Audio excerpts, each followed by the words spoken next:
When a live stream moment in October 2025 sent shockwaves through the Love Island community, nobody expected it would expose just how broken things had become.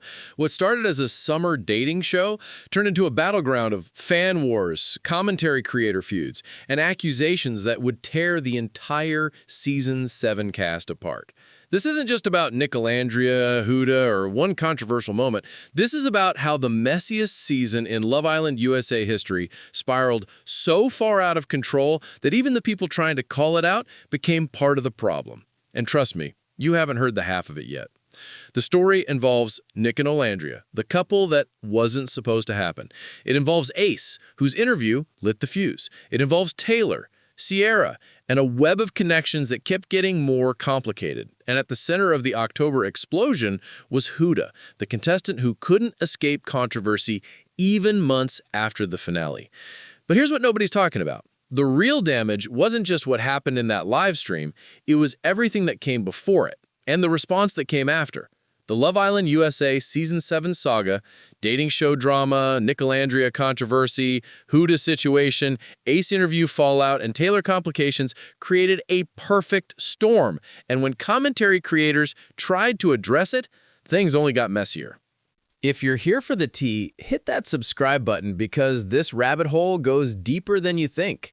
And if you thought Love Island was just about finding love in a villa, you're about to discover it became something way darker. So let's rewind to where this all started. Not in October, but back in June 2024, when Season 7 kicked off and immediately became different from every other season. From the moment the Season 7 cast walked into that Fiji villa, viewers knew something was different. This wasn't going to be your typical Love Island season. The chemistry, the drama, the connections, everything felt more intense, more real, more chaotic than ever before. And at the center of the most talked about storyline were two people who technically weren't supposed to end up together, Nic and Olandria. Day 1. That's when it started. When Olandria, the 27-year-old from Alabama, kissed Nic during the first night in the villa. Something clicked. And it wasn't just in their heads. Viewers saw it too. The blindfolded kissing challenge sealed it. Nic chose Olandria. Olandria chose Nic. But here's the problem. They were both coupled up with other people. Nic was with Cierra, building what looked like a solid connection. Olandria was with Taylor, the Oklahoma cowboy she'd chosen on day 1 because she liked his southern charm. For weeks, Nicolandria Nation, the name fans gave themselves, watched in agony as these two danced around their obvious attraction. During challenges, they gravitated toward each other. During conversations, they found excuses to connect. Other Islanders noticed it. Bell confirmed after leaving that from the beginning, both Nic and Olandria expressed wanting to explore each other, but timing and loyalty kept pulling them apart. Then came Casa Amor, the twist that changes everything. Both Nic and Olandria were dumped in back-to-back eliminations. Zach chose Amaya over Olandria. Clark chose Taylor over Nic. They were done, or so everyone thought. Because in the most dramatic production twist in Love Island USA history, as Nic was walking away from the villa, a black SUV pulled up. The door opened, and there was Olandria, telling him to get in. The twist? They could return to the villa, but only if they coupled up together. No other options, no safety net, just them. And they took it. They drove away together, had their fairy-light dinner, and when they returned to shock the villa the next morning, something had shifted. They'd finally gotten their chance. But it wasn't smooth sailing. Olandria still had feelings for Taylor. Nic was still thinking about Cierra. After a steamy kiss to test the waters, they actually decided to just be friends and pursue their original connections. The audience screamed at their screens. Nicolandria Nation couldn't believe it. All that build up to them to friend zone each other? Then fate or production intervene again. Just days before the finale, circumstances pushed them back together. This time, it stuck. They made it to the finale, finishing as runners-up to Amaya and Brian. Their speeches to each other had people crying. Nic talking about being excited to see where things go in the real world. Olandria blushing when he made that big Belgian joke everyone cringed at during the reunion.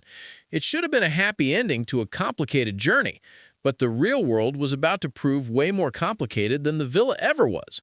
If you're enjoying this deep dive, go ahead and smash that subscribe button. We've got way more chaos to uncover, and trust me, you'll want to be here when we drop the next bombshell. Post-show, things seemed okay at first. Nic Olandria was taking their time, not rushing to label their relationship despite intense pressure from fans. They were going on trips, planning dates, doing things at their own pace. During the reunion in August, Nic made it clear. They weren't going to let outside pressure dictate their relationship. Olandria agreed. They were still exploring their connection, still very much into each other. Then Ace happened. Ace Green, who'd been one of Nic's closest friends in the villa, went on a podcast. And what he said sent shockwaves through the entire Love Island community. He implied he didn't think Nic Olandria was real. He claimed Nic would say one thing privately and another in front of cameras. He refused to answer directly whether he believed their relationship was genuine, and while he said he respects Olandria and considers her a friend, the subtext was clear. He thought Nic only went to Olandria when he had no other options. The timing? Just days after the reunion, where everyone thought things were cool between Nic, Ace, and Olandria. Ace made it clear during the interview that he and Nic weren't close anymore, but nobody expected him to essentially call their entire relationship fake. The fans who'd been shipping Nicolandria for months felt betrayed. The fans who'd been skeptical felt validated. And Olandria? She reportedly responded on Twitter with a dismissive, "Chilly anyways," before apparently deleting it. Here's where things get complicated.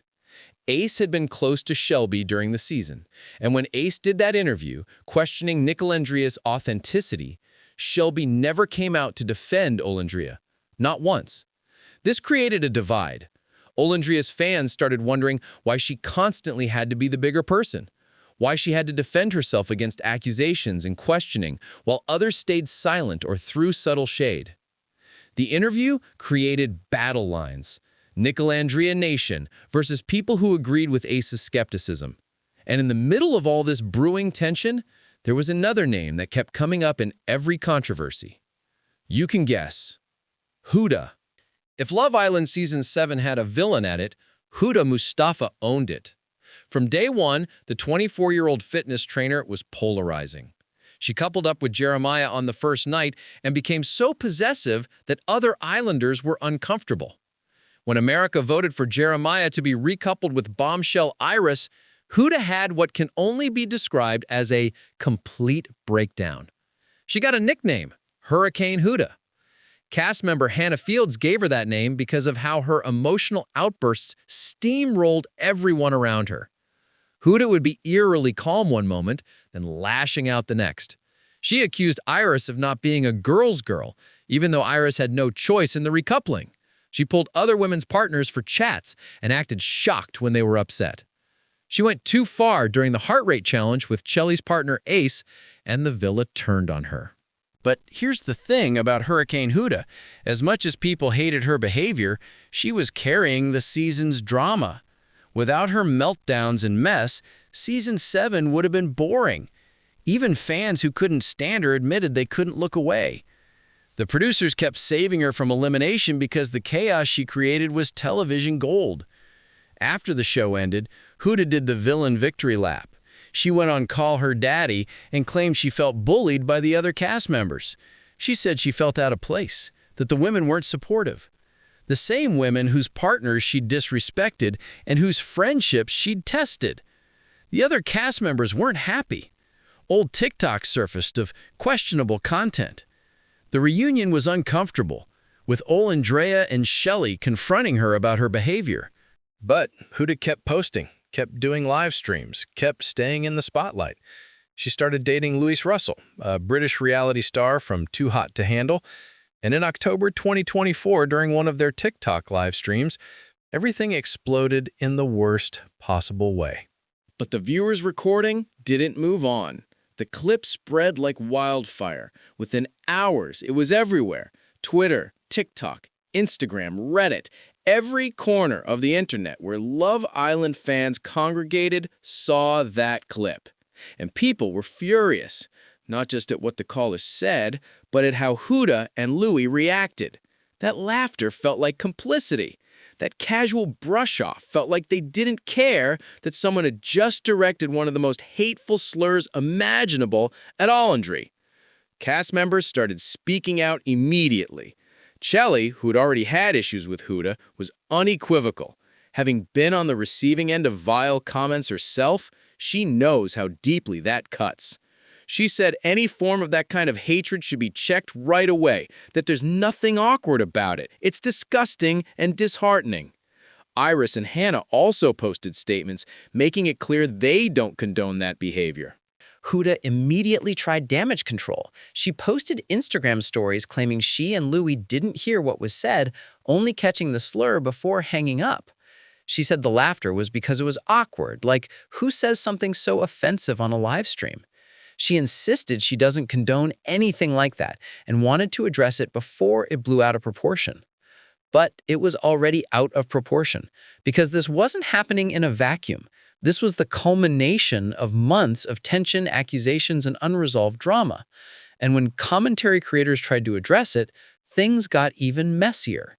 Commentary creators, the people who build platforms by discussing reality TV, were in a tough spot. How do you address something this serious? How do you call out the reaction without creating more division?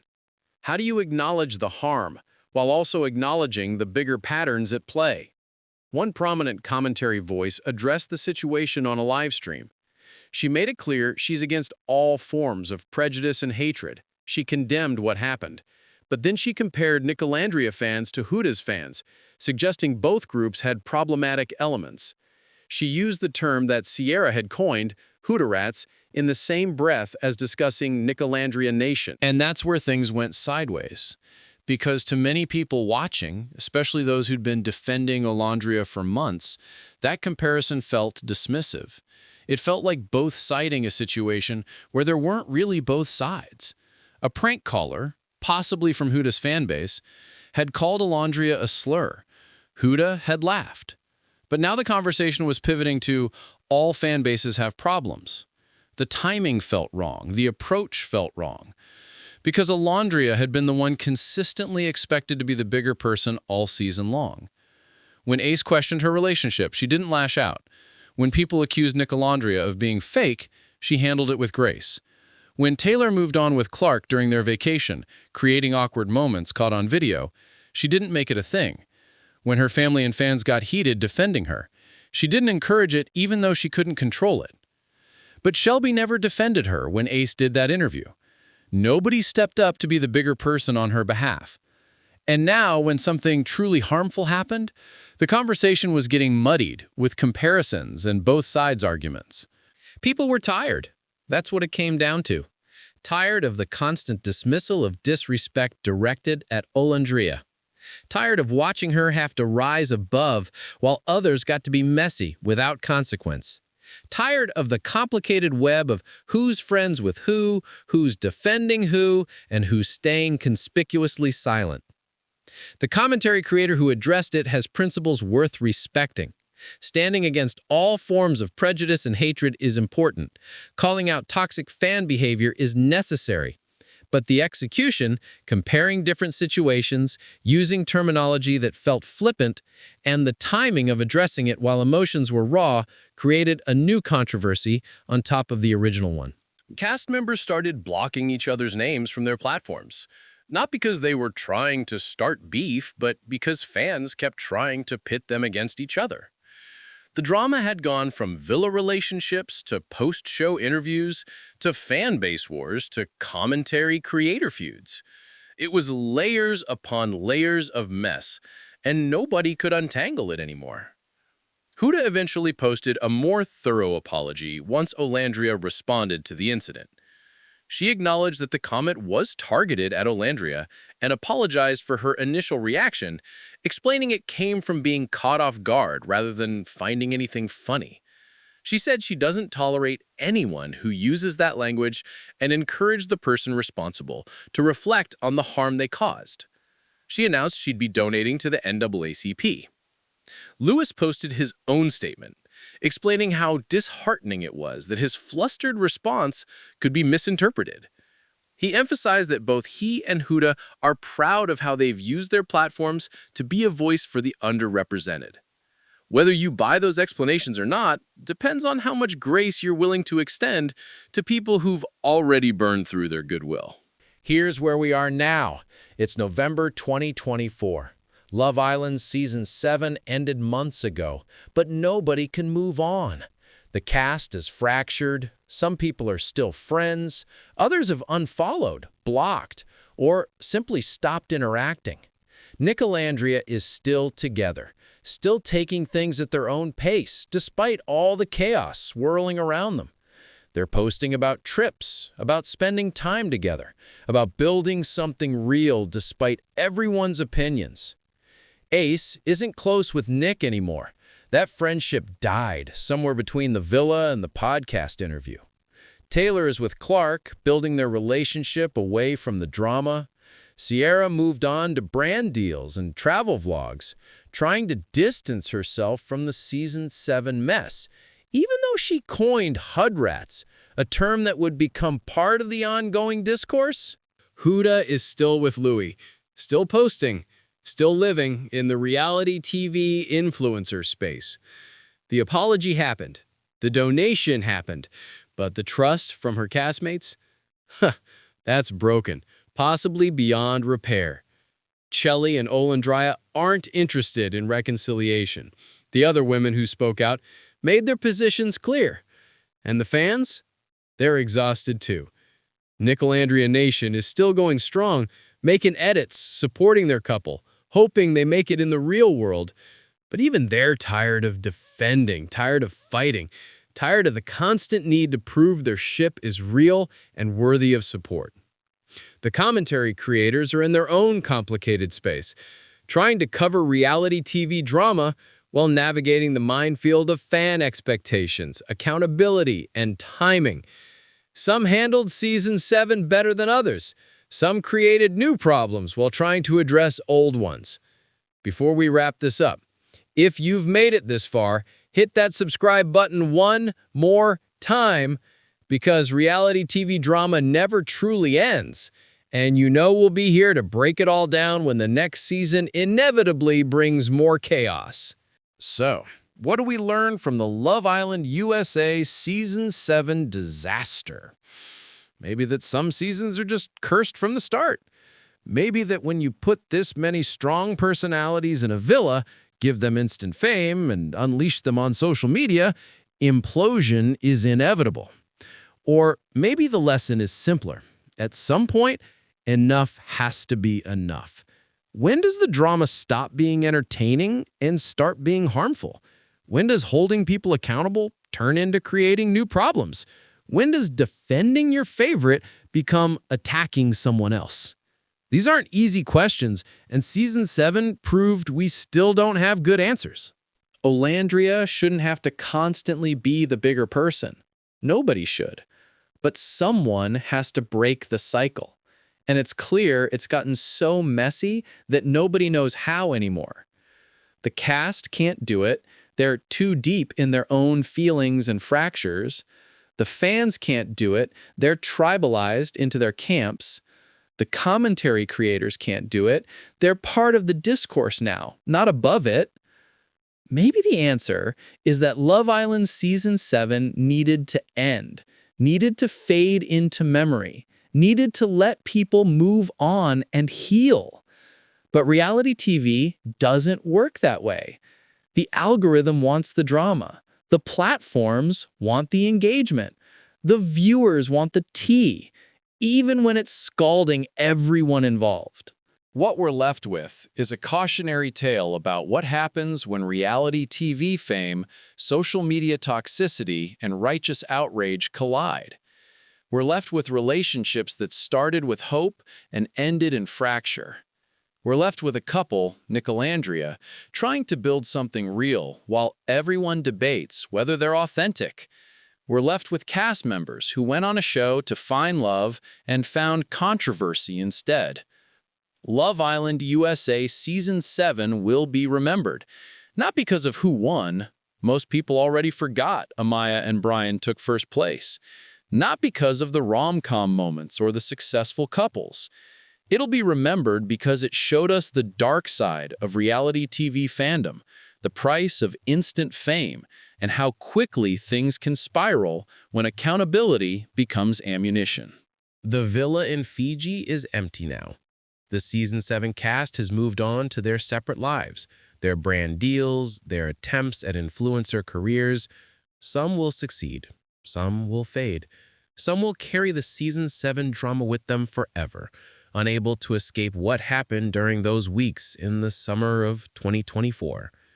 And somewhere, Nic and Olandria are probably just trying to have a normal date, hoping that maybe, possibly, the chaos will finally die down enough for them to figure out if what started with the blindfolded kiss can actually work in the real world. For their sake, let's hope the answer is yes. They've earned some peace after all this mess.